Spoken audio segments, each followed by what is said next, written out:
l'Église au centre de toutes les ambitions. Donc moi je dirais que donner plus de responsabilité à la femme, ce qui n'est plus approuvé dans notre pays. Nous le remarquons tous que la femme se distingue dans tout le domaine. Donc mettre la femme au centre de tout pour un développement durable. Et à cet état actuel où notre pays est sous l'occupation des ennemis, et quel message voulez-vous lancer par la femme à l'extérieur? En réalité, c'est une question très pertinente parce que sous cette occupation, il n'y a pas de mots. Il n'y a pas de mots qui peuvent penser les blessures que subissent ces femmes. Tout ce que nous pouvons dire ce matin, aujourd'hui, cette matinée, c'est beaucoup de courage et que le Seigneur leur assiste.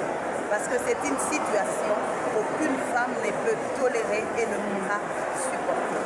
Donc ce n'est pas facile.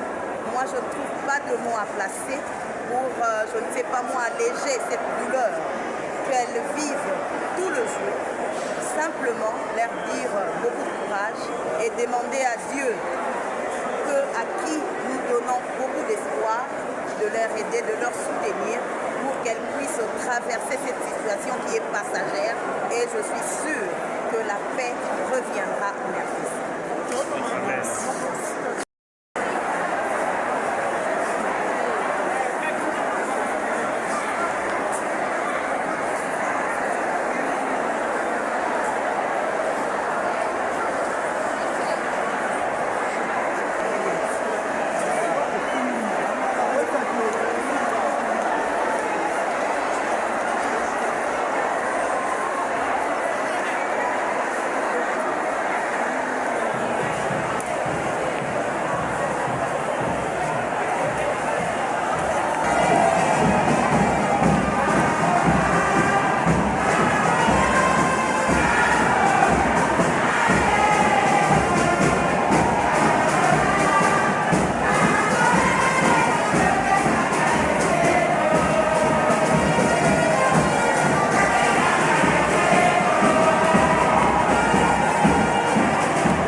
subissant différentes formes de violence et de pertes incommensurables. Des témoignages de victimes, des récits personnels des femmes qui ont subi des violences sexuelles et physiques sont puissants et peuvent sensibiliser le public à l'ampleur de la tragédie. Les femmes et les jeunes filles sont victimes de violences sexuelles utilisées comme armes de guerre et pourtant elles restent les gardiennes de la paix, les architectes de la reconstruction de notre pays, car elles sont le socle économique de notre nation. Avec la question de la rue Mendès et de ses sous-équipes du M23 dans l'est de notre pays, l'actualité nous replace devant nos responsabilités quant à la condition de la femme congolaise confrontée une nouvelle fois à cette bataille. Un moment de silence ayant déjà été observé pour toutes les victimes de la guerre, prenons l'engagement de ne jamais, mais alors jamais, oublier toutes nos sœurs, tous nos frères qui ont subi et qui subissent encore les actes de cette guerre. Mesdames et messieurs, chers compatriotes, les mamans, les sœurs, les filles, en 2025, si nous devons célébrer les progrès réalisés dans le domaine d'ici d'ailleurs, je dis encore.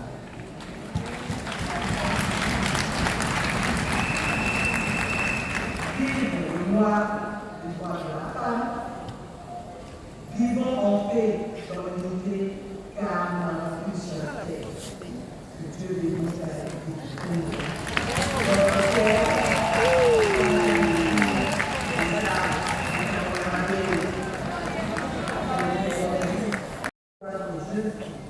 À poursuivre des carrières, notamment dans les filières de sciences technologiques, ingénierie et mathématiques. Au moment où nous célébrons cette journée internationale des droits des femmes, les femmes de la République du Congo aimeraient envoyer le message suivant à nos vaillants soldats des RDC et à nos voisins. Votre sacrifice n'est pas vain. Nous vous en sommes reconnaissants. En effet, la nation vous doit beaucoup continuer à vous battre pour notre avenir, que votre force et votre détermination nous inspirent. Unis, nous surmontons tous les obstacles et avec toute notre animation et notre soutien. Ensemble, nous pouvons créer un monde plus juste et plus équitable pour toutes et pour tous. Ensemble, nous vaincrons, car 30 ans, ça suffit.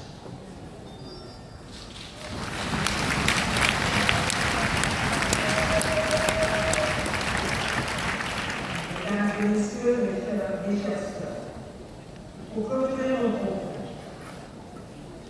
permettez-moi d'évoquer ma propre situation historique. Comme cela a été dit, grâce en effet à M. le Président de la République, chef de l'État, son Excellence Félix Antoine Tshisekedi